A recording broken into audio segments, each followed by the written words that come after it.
মসজিদ নির্মাণ করার এক নাম্বার ফজিলত হচ্ছে, যারা মসজিদ নির্মাণ করে তারা আল্লাহর নবীর আদেশকে বাস্তবায়ন করে। মসজিদ নির্মাণ করা এটা নবীজির আদেশ, নবীজির নির্দেশ। আম্মা জান আয়েশা সিদ্দিকা রাদিয়াল্লাহু তাআলা আনহা বলেন, আমারা রাসূলুল্লাহ সাল্লাল্লাহু আলাইহি ওয়াসাল্লাম বিবিনাইল মাসাজিদি ফিদ দুর। আল্লাহর নবী প্রত্যেকটা পাড়ায় পাড়ায়, মহল্লায় মহল্লায় মসজিদ নির্মাণের নির্দেশ দিয়েছেন। এক নাম্বার নির্দেশ, প্রত্যেক পাড়ায় পাড়ায় মসজিদ নির্মাণ করা, এটা নবীজির নির্দেশ। সুতরাং আপনি যদি মসজিদ নির্মাণ করুন তাহলে আপনি নবীজির নির্দেশকে বাস্তবায়ন করলেন। দুই নাম্বার, ওয়া আনতুনাজ্জাফা, মসজিদকে পরিচ্ছন্ন রাখার নির্দেশ দিয়েছেন নবীজি। মসজিদকে ঝাড়ু দেওয়া, মসজিদ পরিচ্ছন্ন করা, মসজিদের যত্ন নেওয়া। সুতরাং আপনি যদি মসজিদ ঝাড়ু দেন তাহলে আপনি নবীজির নির্দেশকে বাস্তবায়ন করলেন, নির্দেশ পালন করলেন। এজন্য খালি মুয়াজ্জিন সাহেব মসজিদ ঝাড়ু দিব, খাদেম সাহেব মসজিদ ঝাড়ু দিব, এই চিন্তায় পেয়ে থাকেন না। আপনার কি নেকির দরকার নাই? সবসময় বেড়াই ঝাড়ু দেয়, সব নাকি সেই নেয়, আপনার কি নেকির দরকার নাই জীবনে? আপনি 10 মিনিট আগে এসে মসজিদটা ঝাড়ু দেন, মসজিদটা ধুয়ে দেন, মসজিদের ফ্যানগুলো মুছে দেন। এটা নবীজির নির্দেশকে আপনি বাস্তবায়ন করলেন। মসজিদকে পরিচ্ছন্ন রাখা, মসজিদকে পরিচ্ছন্ন রাখা, এটা হচ্ছে নবীজির নির্দেশ। নবীজির 3 নাম্বার নির্দেশ হচ্ছে ও আনতুতাইয়াবা, মসজিদকে সুগন্ধিময় করা, সুগন্ধিযুক্ত করা। এই যে অনেক মানুষ মসজিদের মধ্যে আছেন, স্বাভাবিকভাবে গরমের দিনে একটা দুর্গন্ধ ছড়ায়, তখন যে সমস্ত সেন্টগুলো, স্প্রেগুলো বৈধ আছে, ভালো স্প্রে, এগুলো মসজিদে ছিটিয়ে দেন। এগুলোর দ্বারা মসজিদ সুগন্ধময় হবে, নামাজ পড়ে মজা লাগবে। এটা নবীজির নির্দেশ। এজন্য মসজিদকে সুগন্ধিময় করা। তাহলে যারা মসজিদ নির্মাণ করে, 1 নম্বর ফজিলত হচ্ছে তারা আল্লাহর নবীর আদেশকে বাস্তবায়ন করে। 2 নম্বর ফজিলত, যারা মসজিদ নির্মাণ করে, কুরআনে কারিমে আল্লাহ রাব্বুল আলামিন ওয়াদা করেছেন, এই লোককে আমি হেদায়েত দিয়া পরে মৃত্যু দিব।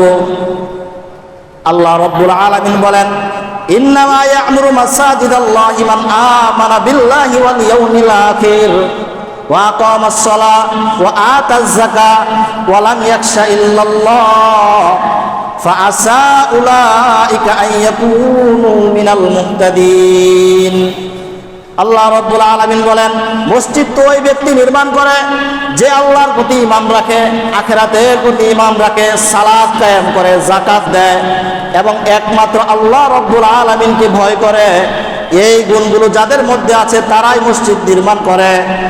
ফাসা উলাইকা ইয়াকুনু মিনাল মুহতাদিন। আল্লাহ রাব্বুল আলামিন বলেন, যারা মসজিদ নির্মাণ করবে আমি আল্লাহ রাব্বুল আলামিন তাদেরকে হেদায়েত প্রাপ্ত বান্দাদের অন্তর্ভুক্ত করে নেব। মসজিদ যারা নির্মাণ করবে তাদের আল্লাহ তাআলা ঘোষণা দিয়েছেন যে আমি তাদেরকে হেদায়েত দান করব, এটা আল্লাহর ওয়াদা। এজন্য মসজিদের সাথে লেগে থাকবেন, মসজিদের উন্নয়নের চেষ্টা করবেন, মসজিদকে কিভাবে সুন্দর করা যায় সেই চেষ্টা করবেন। একটা কথা বলি, রাগ করেন না, আবার করেন না যে হুজুর স্বার্থের জন্য বলছি।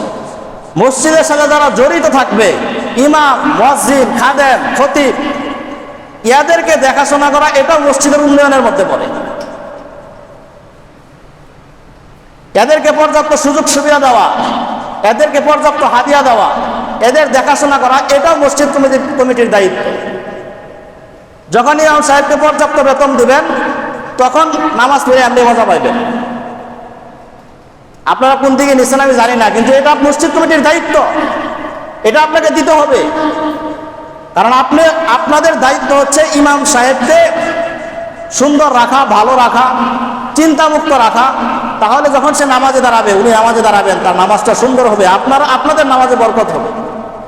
এজন্য আপনাদের এখানে ভালো আছে, আমি আপনাদের কথা বলতেছি না, অনেক জায়গায় অনেক সংকট, এগুলো আপনাদের দেখাশোনা করা দায়িত্ব। এটা মসজিদ নির্মাণের অন্তর্ভুক্ত, এটা মসজিদ আবাদের অন্তর্ভুক্ত, মসজিদের উন্নয়নের অন্তর্ভুক্ত। এটা 2টা গেল। 3 নাম্বার ফজিলত, আল্লাহর নবী সাল্লাল্লাহু আলাইহি ওয়াসাল্লাম বলেন, মান বানা মাসজিদান ইয়াবতাগি বিহি ওয়াজহাল্লাহ বানাল্লাহু লাহু মিসলাহু ফিল জান্নাহ। যেই ব্যক্তি মসজিদ নির্মাণ করলো আল্লাহ রাব্বুল আলামিনকে সন্তুষ্ট করার জন্য, দুনিয়ার কাউকে দেখানোর জন্য করে নাই, ঝগড়া করে মসজিদ নির্মাণ করে নাই, তাকাব্বুর অহংকারে মসজিদ নির্মাণ করে নাই, মসজিদ নির্মাণ করছে আল্লাহ রাব্বুল আলামিনকে সন্তুষ্ট করার জন্য। যেই ব্যক্তি আল্লাহকে সন্তুষ্ট করার জন্য মসজিদ নির্মাণ করলো, আল্লাহর নবী বলেন বানাল্লাহু লাহু মিসলাহু ফিল জান্নাহ, ওই ব্যক্তির জন্য আল্লাহ রাব্বুল আলামিন জান্নাতে একটা ঘর নির্মাণ করে দিবেন। যে মসজিদ নির্মাণ করবে আল্লাহ তাআলা তার জন্য জান্নাতে ঘর বানাইবেন, এটা আল্লাহ রাব্বুল আলামিনের ওয়াদা। নবীজির হাদিসের মধ্যে এরকম ওয়াদা বর্ণিত হয়েছে। 4 নাম্বার ফজিলত, মসজিদ যারা নির্মাণ করবে মৃত্যুবরণ করার পরে কবরে শুয়ে শুয়ে এর সব ভোগ করবে। আল্লাহর নবী বলেন সাবউন ইয়াজরি লিল আবদি আজরুহুন্না ওয়া ফি কবরিহি বাদা মাউতিহি। 7টা আমল এমন রয়েছে যে 7টা আমল মৃত্যুবরণ করার পর কবরে শুয়ে শুয়ে এগুলোর সব পেতে থাকে। ভালো করে শুনে রাখেন, অনেকে মারা যাবেন কিন্তু এই 7টা আমল যদি কোনো ব্যক্তি করে যায় কবরে শুয়ে শুয়ে এই 7টা আমলের সব সে লাভ করবে, ভোগ করবে। এই 7টা আমল, 1 নাম্বার আল্লাহর নবী বলেন মান আল্লামা ইলমান, যে ব্যক্তি ইলম শিক্ষা দেয়, ভালো ইলম শিক্ষা দেয়, ইলমে দ্বীন যে শিক্ষা দেয়, ওই ব্যক্তি মৃত্যুবরণ করার পরে কবরে শুয়ে শুয়ে এর সব ভোগ করবে। আজকে আমি শিক্ষক, আপনি শিক্ষক, আপনি আপনার ছাত্রকে শেখাচ্ছেন, ওই ছাত্র আরো 10 জনকে শেখাবে, 10 জন 20 জনকে শেখাবে, 20 জন 100 জনকে শেখাবে। এভাবে কিয়ামত পর্যন্ত ইলমের সিলসিলা চলতে থাকবে। এজন্য যারা শিক্ষক হবে, ভালো বিদ্যা মানুষকে শিক্ষা দিবে, তারা কিয়ামত পর্যন্ত কবরে শুয়ে শুয়ে সওয়াব পেতে থাকবে। 2 নাম্বার আজরা নাহরান, যারা নদী খনন করে মানুষের কল্যাণের জন্য, তারা কবরে শুয়ে শুয়ে সওয়াব পাবে। 3 নাম্বার আও হাফারা বিহরান, কোন কূপ খনন করেছে মানুষের কল্যাণের জন্য, পিপাসার্থকে পানি পান করানোর জন্য কূপ খনন করে দিয়েছে। ভালো করে বুঝেন, বর্তমানে কূপের সিস্টেম নাই। বর্তমানে কি কূপ কেউ খনন করে না, কূপে পানি পাওয়া যায়ও না। এখন যদি কূপ খনন না কইরা মনে করেন মসজিদের মধ্যে পানির ব্যবস্থা করে দিয়েছে, মসজিদের মধ্যে বিশুদ্ধ পানির ব্যবস্থা করেছে, মুসল্লিরা সেখান থেকে পান করে, রাস্তার পাশে বিশুদ্ধ পানির ব্যবস্থা করে দিয়েছে, টিউবওয়েল করে দিয়েছে, সেখান থেকে মানুষ বিশুদ্ধ পানি পান করে, মাদ্রাসার মধ্যে বাজারের মধ্যে বিশুদ্ধ পানির ব্যবস্থা করে দিয়েছে, সেখান থেকে মানুষ পান করে, তাহলে এই লোকটা কিয়ামত পর্যন্ত কবরে শুয়ে শুয়ে সওয়াব পাবে।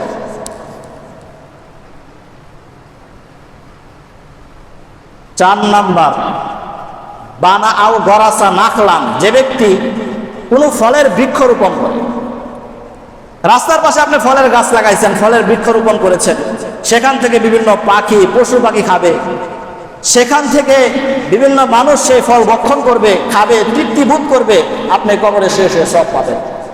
5 নাম্বার যেটা আমার বলা উদ্দেশ্য, আও বানা মসজিদান, যে ব্যক্তি দুনিয়াতে মসজিদ নির্মাণ করে মৃত্যুবরণ করলো, সে কিয়ামত পর্যন্ত কবরে শুয়ে শুয়ে এর সওয়াব পেতেই থাকে। 6 নাম্বার আও ওয়ারাসা মুসহাফান, যে ব্যক্তি কুরআনের উত্তরাধিকারী বানাইছে। আপনি কোরআন শিখছেন, আরেকজনকে কোরআন শিক্ষা দিয়েছেন, অথবা আপনি কোরআনের মালিক, আপনি একজনকে কোরআনটা দিয়েছেন পড়ার জন্য, আপনি একটা বাচ্চাকে কোরআন কিনে দিয়েছেন পড়ার জন্য, আপনি কোরআনের উত্তরাধিকারী বানাইলেন। এই লোকটা মৃত্যুর পরেও কবরে শুয়ে শুয়ে সওয়াব পেতে থাকবে।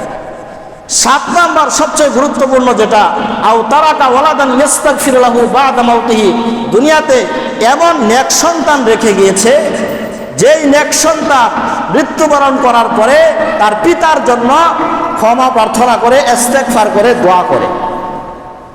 এমন নেক সন্তান যদি আপনি দুনিয়াতে রেখে যান, যেই নেক সন্তান আপনার মৃত্যুর পরে আপনার জন্য দোয়া করবে, তাহলে আপনি কিয়ামত পর্যন্ত এই সব কবরে শুয়ে শুয়ে পাবেন। এটা হচ্ছে সদকায়ে জারিয়া। এর মধ্যে একটা হচ্ছে মসজিদ নির্মাণ করা, যারা মসজিদ নির্মাণ করে তারা কবরের শেষে কিয়ামত পর্যন্ত সব পাবে। 5 নাম্বার ফজিলত, যারা মসজিদ নির্মাণ করে তারা হচ্ছে আল্লাহ রব্বুল আলামিনের প্রতিবেশী। قال رسول الله صلى الله عليه وسلم, আল্লাহর নবী সাল্লাল্লাহু আলাইহি ওয়াসাল্লাম বলেন, ইন্নাল্লাহা লা ইউনাদি ইয়াউমাল কিয়ামাতি আইনা জিরানি আইনা জিরানি। আল্লাহ রাব্বুল আলামিন কিয়ামতের দিন ফেরেশতাদের সামনে, দুনিয়ার সমস্ত হাসরবাসীর সামনে ডাকতে থাকবে, আইনা জিরানি, আমার প্রতিবেশীরা কোথায়, আমার প্রতিবেশীরা কোথায়। ফাতাকুলুল মালাইকা, ফেরেশতারা জিজ্ঞাসা করবে, রব্বানা ওয়া মা ইয়ামবাগি আইযাবিরাক, ও আমাদের রব, এমন কে আছে যে আপনার প্রতিবেশী হওয়ার যোগ্যতা রাখে? আল্লাহর প্রতিবেশী কেউ হইতে পারে? কথা বলেন, আল্লাহর প্রতিবেশী কেউ হইতে পারে? ওয়া মা ইয়ামবাগি আইযাবিরাক, আপনার প্রতিবেশী হওয়ার যোগ্যতা কার মধ্যে আছে? কে এমন আছে যে আপনার প্রতিবেশী? আল্লাহ রাব্বুল আলামিন বলবেন, আইনা উম্মারুল মাসাজিদ, দুনিয়াতে যারা মসজিদ নির্মাণ করেছে, মসজিদ আবাদ করেছে, মসজিদের দেখাশোনা করেছে, এই হাসরের মাঠে আজকে তারাই আমার প্রতিবেশী।